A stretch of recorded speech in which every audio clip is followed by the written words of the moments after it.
एक 10 साल का लड़का एक शाम अपने पुराने और फटे कपड़ों में सोचते सोचते अपने घर से निकल जाता है। फिर 15 साल बाद जब वो 25 साल का होता है तो वापस अपने घर आता है। उस वक्त उसने कीमती सूट बूट पहने हुए थे। उसके साथ कई गाड़ियाँ और बेशुमार लोग थे। जब उसके घर वाले उसे देखते हैं तो पहचान ही नहीं पाते। लेकिन जैसे ही वो बताता है कि वही उनका बेटा है तो सभी ज़ारों के तार रोने लगते हैं और उसे गले लगा लेते हैं। आखिर ये 10 साल का बच्चा क्यों घर छोड़ गया था?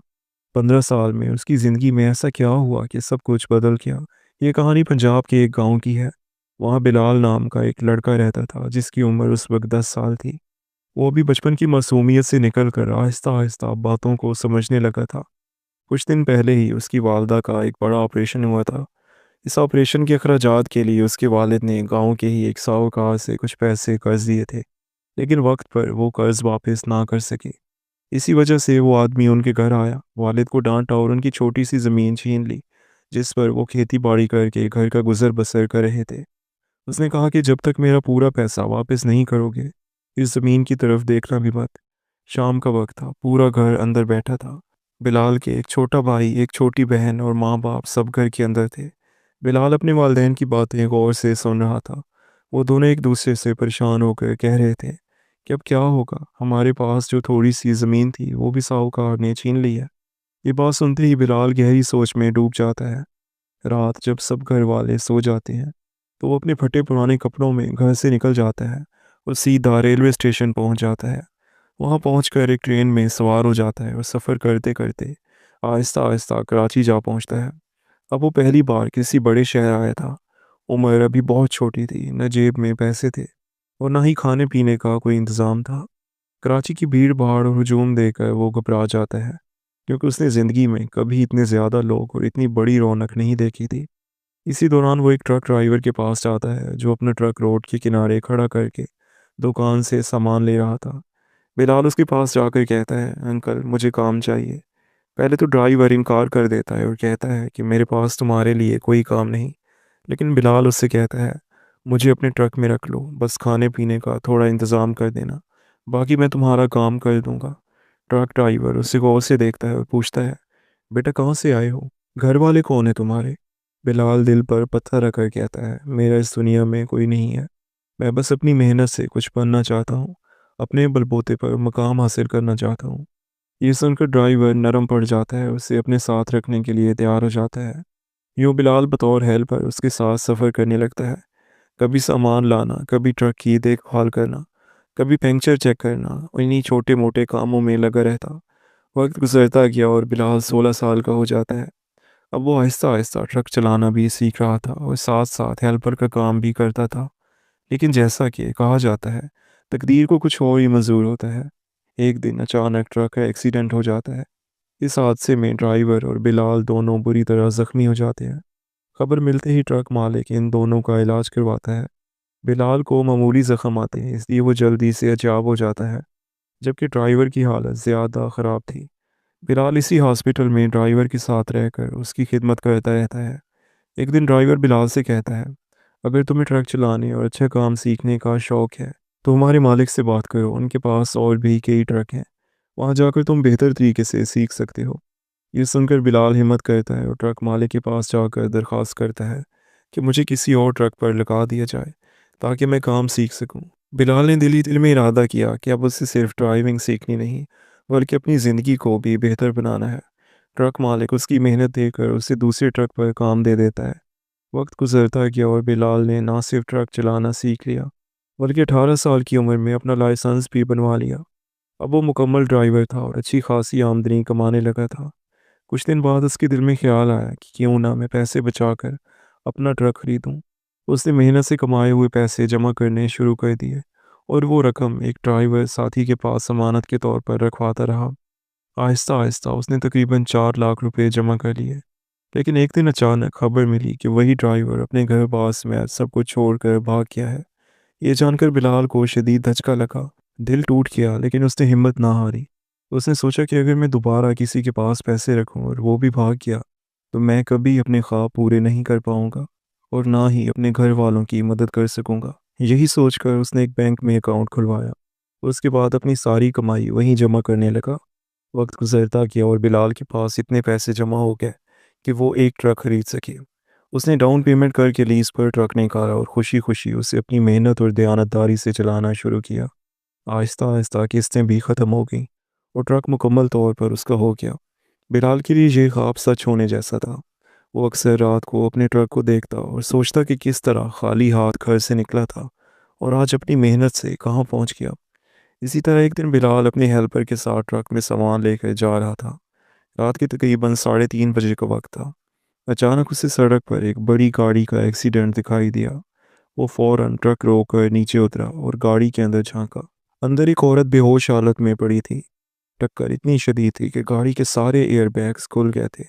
बिलाल ने धड़कते दिल के साथ चेक किया तो पता चला कि औरत जिंदा है मगर बेहोश है।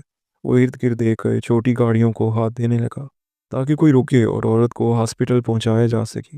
लेकिन कोई रुका नहीं। आखिरकार उसने अपने हेल्पर के साथ मिलकर औरत को अपने ट्रक में बिठाया और करीबी शहर की तरफ रवाना हो गया।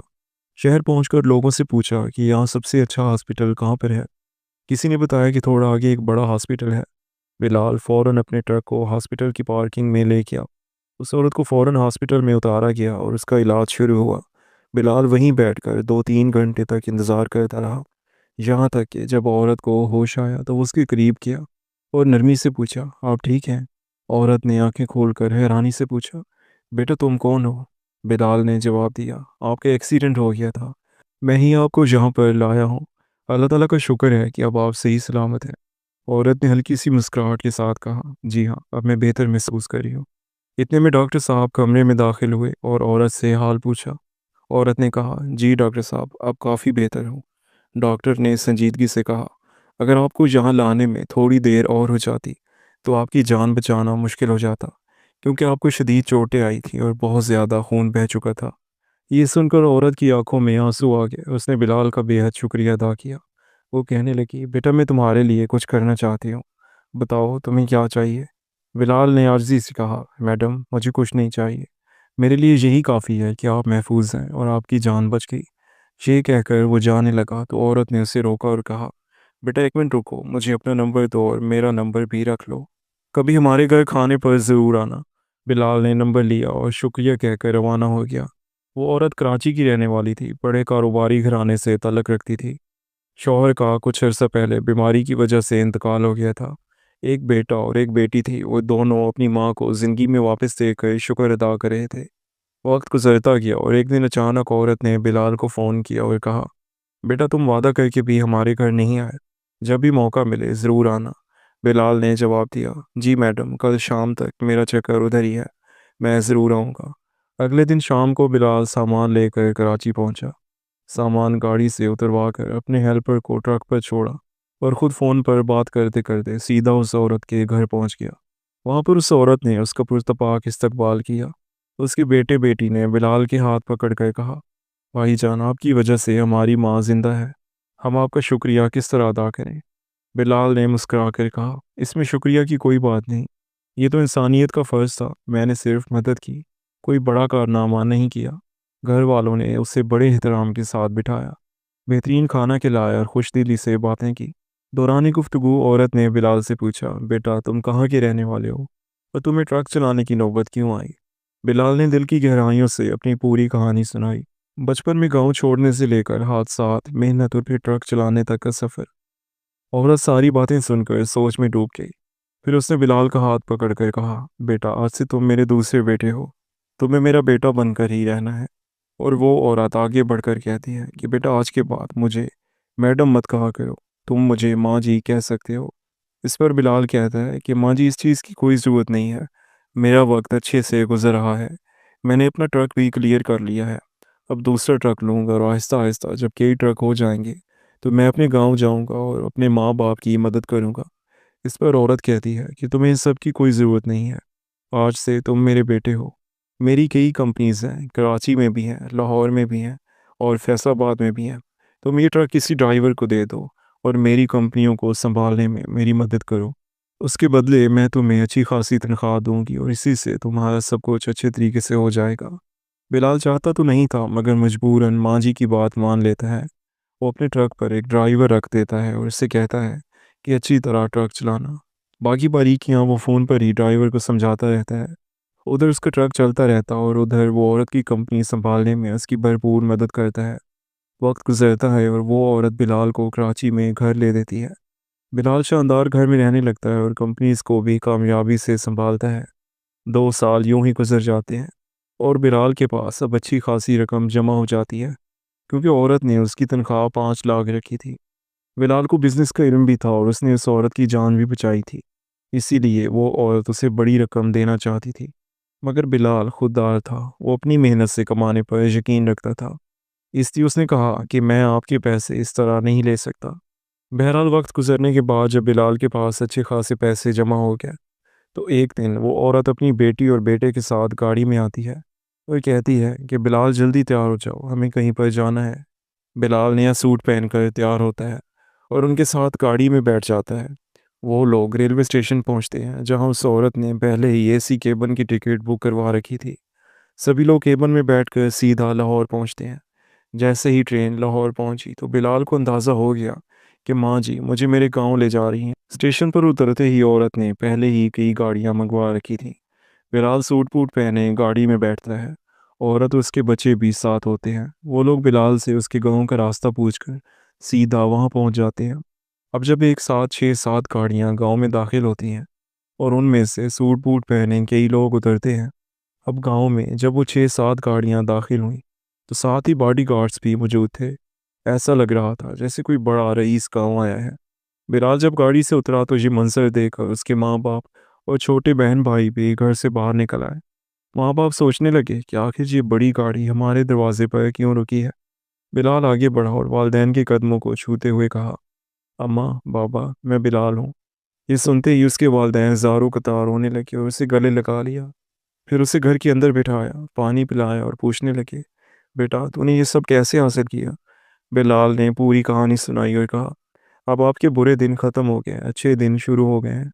फिर बिलाल ने पूछा कि जब वो घर छोड़ कर गया था तो वालदैन ने क्या किया। माँ बाप ने बताया, बेटा जब तू गया था तो हमने पुलिस रिपोर्ट भी दर्ज कराई थी। हमें शक था कि जिस सूदखोर से कर्ज लिया था शायद उसी ने तुझे नुकसान पहुंचाया है। तू बगैर बताए चला गया था, हमें बहुत फिक्र रही। हम तुझे जगह जगह ढूंढते रहे। 3-4 साल बाद हमने तुझे ढूंढना छोड़ दिया। अब पूरा खानदान खुशी खुशी बातें करने लगा।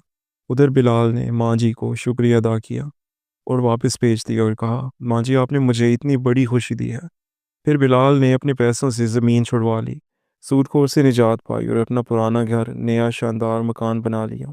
जब नया मकान तैयार हुआ तो पूरे गांव में उसी की बातें हो रही थीं। लोग कहते जिसे हम मरा हुआ समझ बैठे थे वो वापस आ गया और करोड़ों का मालिक बनकर लौटा है। इसके बाद बिलाल अपने वालदैन को साथ लेकर कराची आ गया। वहाँ सेटल हो गया और खुशियों भरी ज़िंदगी गुजारने लगा। बिलाल की शादी भी हो गई और उसकी बीवी अच्छी और नेक दिल निकली, जो वालदैन की खिदमत किया करती थी। बिलाल खुद अपने ट्रकों का काम भी संभालता रहा और साथ साथ उस औरत की कंपनीज को भी कामयाबी से चलाता रहा। नाजरीन, ये थी कहानी एक ऐसे लड़के की जो 10 साल की उम्र में घर छोड़ गया था, लेकिन जब 25 बरस का हुआ तो वापस लौटा और सभी को हैरान कर दिया। आपको ये कहानी कैसी लगी अपनी राय कमेंट सेक्शन में ज़रूर लिखें और दूसरों के साथ शेयर करें। अगर कहानी अच्छी लगी हो तो वीडियो को लाइक करें और चैनल को सब्सक्राइब करें। मकसद सिर्फ ये है कि आपको कहानियों से कुछ न कुछ सीखने को मिले, ताकि अपनी ज़िंदगी में इस पर अमल कर सकें। अगली वीडियो में एक नए मौजू के साथ मुलाकात होगी। तब तक के लिए अपना ख्याल रखिएगा। अल्लाह हाफिज़।